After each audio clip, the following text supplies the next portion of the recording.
சென்னை தரமணை அருகே குடிபோதையில் கார் ஓட்டிய இளம்பெண்ணால் சாலையை கடக்க முயன்றவர் பரிதாபமாக உயிரிழந்தார். சென்னை சேத்துப்பட்டையைச் சேர்ந்த தொழிலதிபர் வில்சன் ரூலனின் மகள் ஐஸ்வர்யா இன்று அதிகாலையில் தரமணை பகுதியில் கார் ஓட்டிச் சென்றுள்ளார். அப்போது சாலையை கடக்க முயன்ற முனுசாமி மீது ஐஸ்வர்யாவின் கார் மோதியது. இதில் முனுசாமி சம்பவ இடத்திலேயே உயிரிழந்தார். விபத்தை ஏற்படுத்திவிட்டு நிற்காமல் சென்ற காரை பொதுமக்கள் மடக்கி பிடித்து காவல்துறையிடம் ஒப்படைத்தனர். அப்போது அந்த பெண் குடிபோதையில் இருந்ததாக கூறப்படுகிறது.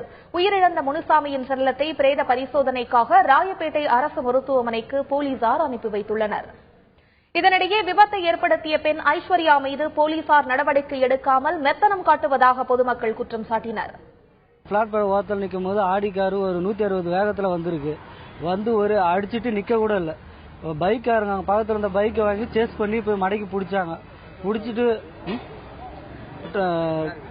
அதான் எஸ்ஆர்பி ரூல்ஸில் நடந்த சம்பவம். கரெக்டாக 4:30 இருக்கும்.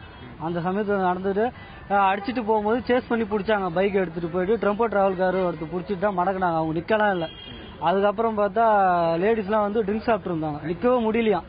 சாப்பிட்டு இருந்தாங்க. உடனே போலீஸ் அரெஸ்ட் பண்ணி போயிட்டாங்க. போயிட்டு மெடிக்கல் செக்அப்புக்கு இட்டு போனாங்க. இன்னும் எதுவுமே ரிப்போர்ட் சொல்லலை.